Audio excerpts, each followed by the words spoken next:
Hey everybody, it's You Had to Ask, the show where I answer your questions, and this week's first question comes from Jason Payne, who says, given your affinity for writing and the tremendous love of music you displayed both last week and this week, I am naturally led to this question.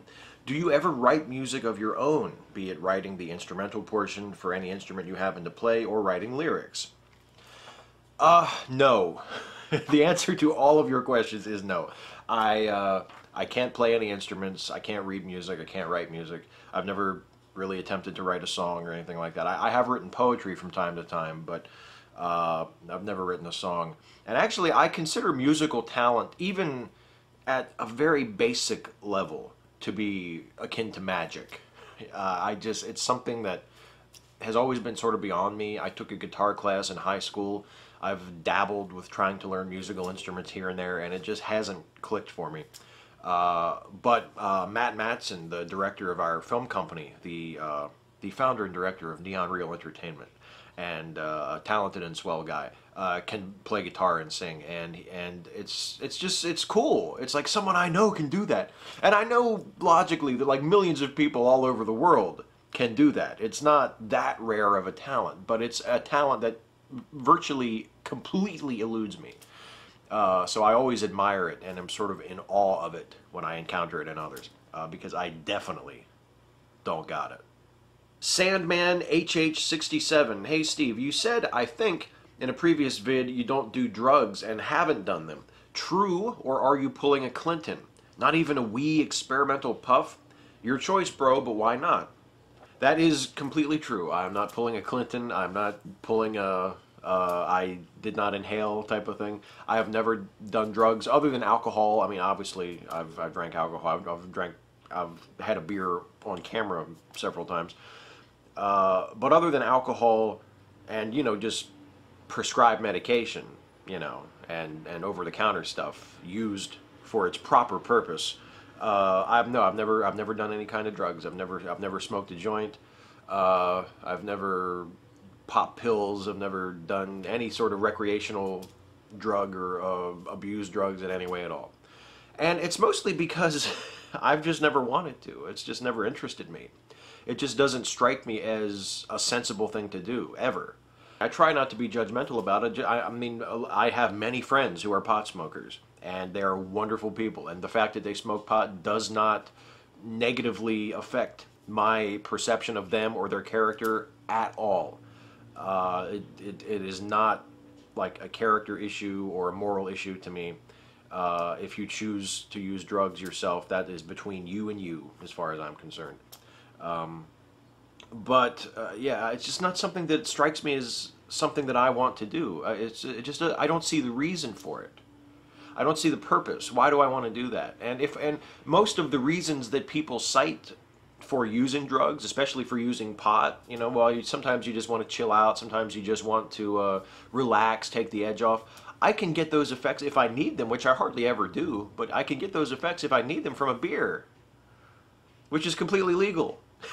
So no, I've never even had the urge to experiment, and I know that makes me relatively rare, but yeah, it's never even been a challenge. It's never even really been a temptation. Great Goat on Fire. Hey Steve, you Navy knave, you should answer my question because I too have a beard.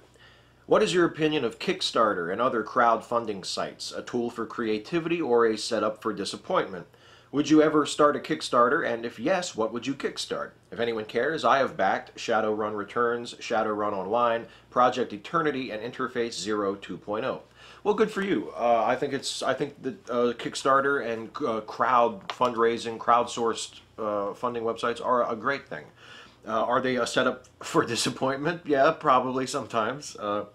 But they can also give you access to resources that you would really otherwise not be able to have access to, or you would only be able to get through getting a bank loan or maybe applying for a government grant or more traditional means that are more difficult to get or have strings attached, things like that. And yeah, actually, not I personally, but my production company that I work for, Neon Reel Entertainment, we're going to be having a Kickstarter fundraiser. We haven't set a date yet. In a few months, I would guess. At the soonest, in a few months. To raise budget for our next film project, because this is the next one. We're being very closed-mouthed about it. I'm not going to tell you anything about it right now, but the next Neon Reel film project is going to be a big one. It's going to be our first feature-length project, and it's going to be expensive, and we're going to need lots of money to do it. So there will be a Kickstarter campaign for that later this year. So that answers that question. But yeah, I think Kickstarter is great. Kickstarter and Indiegogo and just the whole idea of crowdsourcing things, I think is great, because it gives people who otherwise would not have the resources or the opportunity, those resources and the opportunity to make their projects, to do things that they would not otherwise be able to do. And I think that's very important. It's important that people have the ability and the access to the resources necessary to express themselves and to realize their creativity. I think that's a very important thing for our culture and for ourselves as individuals. Firefly 4F4. Let's leave Katie Vick aside, which was the reason I stopped watching it. What is the worst storyline you've ever seen on a pro wrestling program? Well, there's so much to choose from. If we're talking worst as in most offensive storyline, I would probably say the lead up to Triple H versus Booker T at, I think, WrestleMania 19, where Triple H was the heel world champion and Booker T was the babyface challenger.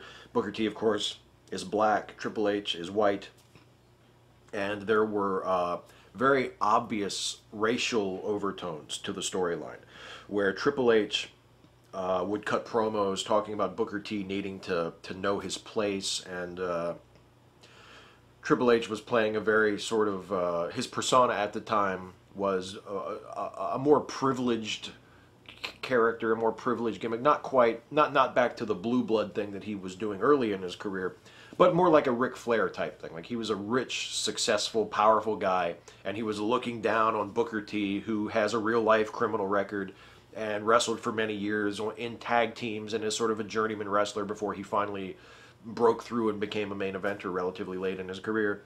And usually the way that storyline goes is that the babyface wins in the end. And that's what was really the most offensive thing about it. It's not that Triple H was saying racist stuff to Booker T. That would have been acceptable if Triple H, as the racist heel, had lost the blow-off match, which he didn't. He won the match. And it's really, really strange and inexplicable to think, okay, we're going to build up this heel as a racist, and he's going to win. That is just... to coin a phrase, you are doing it wrong, and that's something that wrestling fans still bitch about, and rightly so. I mean, and it would have been an easy fix either way. If you want to book Triple H as like the condescending racist, fine, have Booker T beat him for the belt in the blow-off match. Or if you want Triple H to keep the belt after WrestleMania for whatever reason, you don't think Booker T should have the title, that's fine. Just don't book him as a racist heel leading up to it. There's no excuse for that. If you mean worst as in just the shittiest, dumbest, most pointless storyline, not necessarily the most offensive, it's got to be the invasion, the WCW invasion in the summer of 2001. I mean, there was the biggest missed opportunity ever. You know, you get to have the two biggest wrestling companies in the history of North America fight each other. WCW has been bought by Vince McMahon, and now those guys are going to invade the WWF show. And it just didn't really, it got bogged down and muddled when they brought the ECW guys in, and they didn't bring some really big WCW names in and until after the invasion was over. Like Nash wasn't there, Goldberg wasn't there, Flair wasn't there. So it just never really got going, and it was a big disappointment, especially when they started turning WWF guys to join WCW, like Steve Austin became a WCW guy, and it just diluted the whole thing, and it became just another wrestling storyline about two groups of guys fighting each other, and it lost all of that uniqueness and that specialness that would have come from having a company versus company fight. It would have been like if they did DC versus Marvel and had Superman jump ship and lead the Marvel side. You know, what possible sense would that make? But that's essentially what they did. KJ Miley, if that is how that is pronounced, I have no idea. What are the most important scientific discoveries of all time? List the top 3. That one is way tougher to choose than the the wrestling storylines. Oh, the cat just jumped up in my lap. Maybe she can help. What, Adi, what do you think? Come here. Yeah. Oh, listen to her.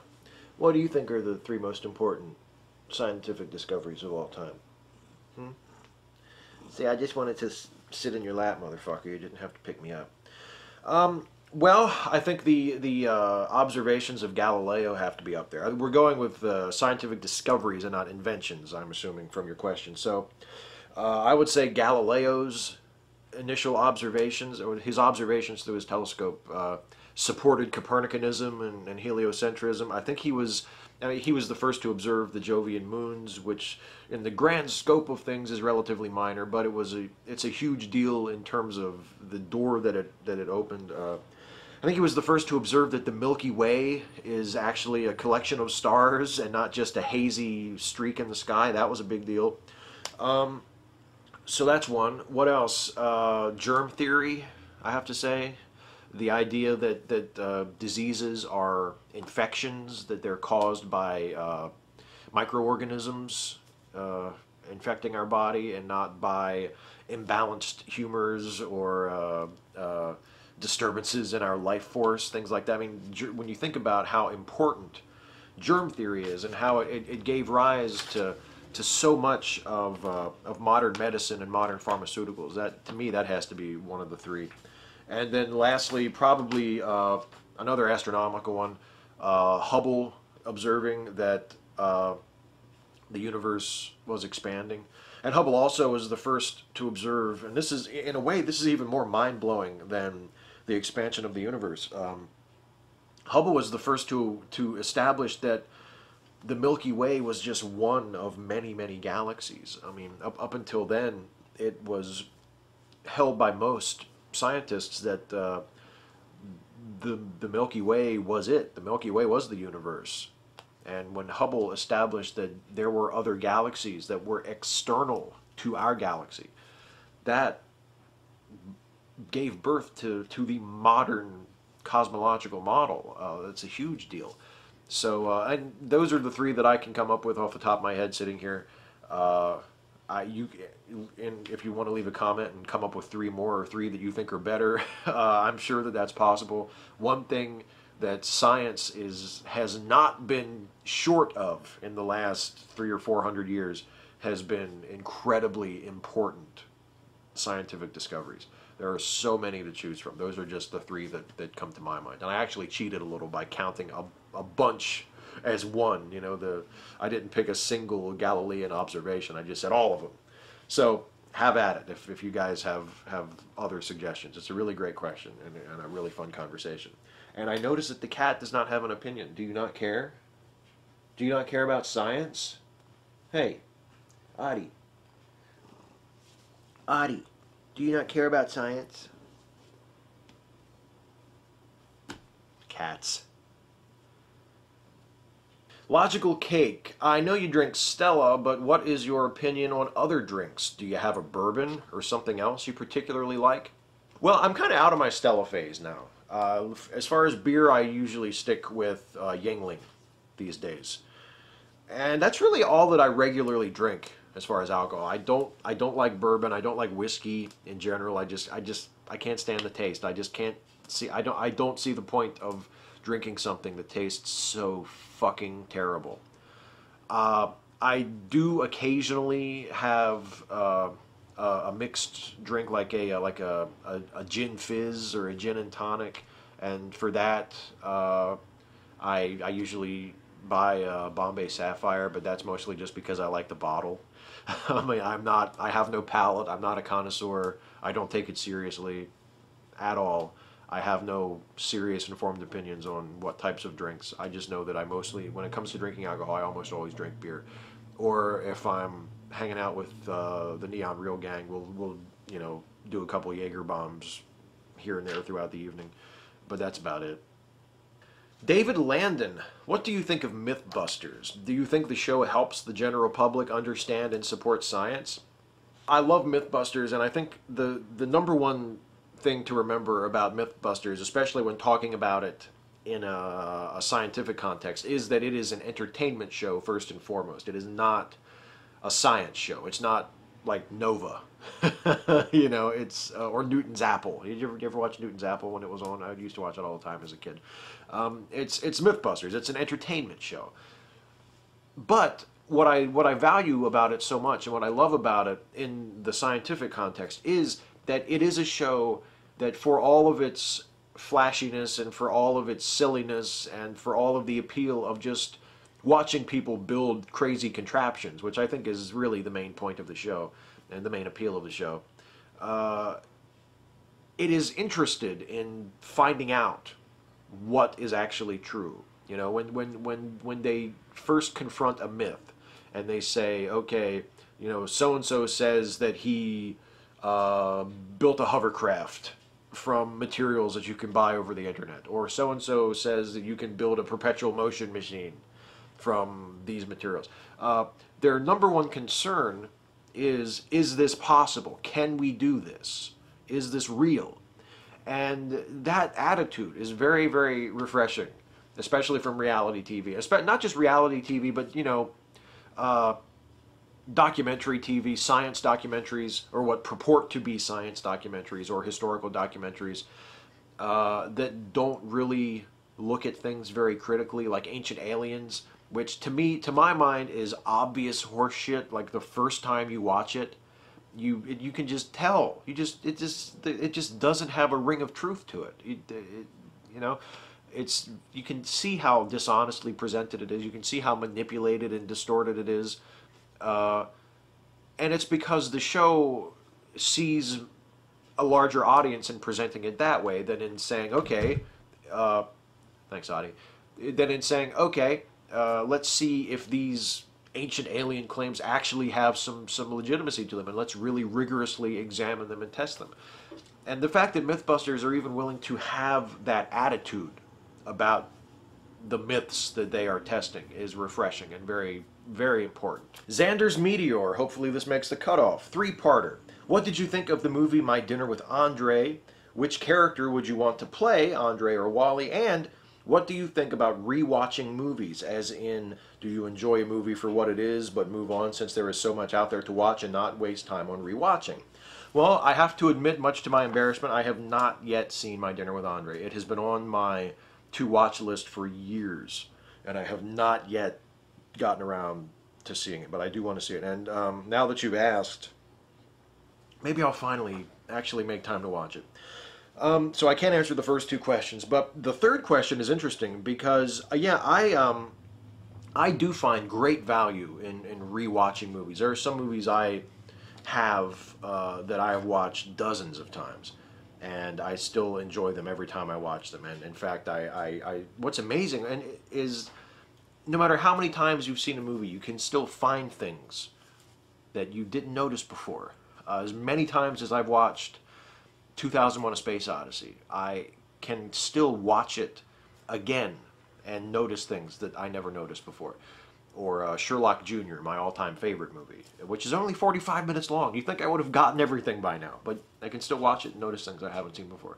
Amadeus, watch that movie and notice new things. And with Amadeus especially, I notice things that are really important things that really affect my appreciation and my interpretation and my esteem for the film that I just didn't notice the other 20 times I've watched the movie. So yeah, rewatching films I think is very valuable if you're a movie lover, and great fun, especially if you look at it as coming at it from the perspective of a student. You know, the more you watch it, the more you can understand it, the more you're able to deconstruct it and see how it works and see what it's doing, and it's an incredibly valuable thing. And also if you're just an audience member, you know, if you're not watching it as a student or as a potential filmmaker, if you're just watching it just to enjoy a good movie, A good movie, I feel, is one that you can watch over and over again. But it does kind of take up the time that you could be using to watch new movies, which is probably one of the reasons why I haven't gotten around to watching fucking My Dinner with Andre yet, and thousands of other movies that I would really like to see, or I feel that I should see, that I just haven't seen yet. Yeah, I'm definitely a rewatcher. That was the last question this week. Let's do a shout out before we get the hell out of here. The shout out this week goes to a outstanding vlogger who goes by the handle Darwin's Gift. Darwin's Gift is a really great vlogger. Very funny, very insightful, very intelligent, articulate commentary on matters religious and such. And I just watched one of his videos, I think his most recent one, as I'm shooting this, about the yet another Catholic Church scandal, how the senior most Catholic bishop in the UK, I think in Scotland, who has been criticized for years as a virulent homophobe, it turns out he's gay.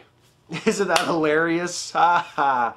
That's you know, so, but Darwin's Gift is really very astute, very intelligent, and offers really great commentary on those sorts of topics. And if you have not subscribed or you don't watch Darwin's Gift, you should head over to his channel and give it a look. And if it's your type of thing, you should definitely subscribe, because it is absolutely worth your time and worth your sub. So that's it for this week. I will be back next week to answer more of your questions, but of course you have to ask. If you have a question for me for next week's episode of You Had to Ask, leave a comment on this video with your question. Ask it and I will answer it, quite possibly. Not guaranteed, of course, but quite possibly I will answer it next week. I always get more questions than I can use in a video, which is great. And but of course, in order for me to use any of them, they have to be there. So please, if you have a question for next week that you think might be interesting for me to talk about, or that you want to know, leave a comment on this video. And I will answer a whole bunch of them next week at, you know, I was going to say at this time, but you watch these things whenever you feel like. So whenever you watch it next time will be when I answer the question from your perspective. It's all relative, really. That's it. See you next week. Thanks for watching.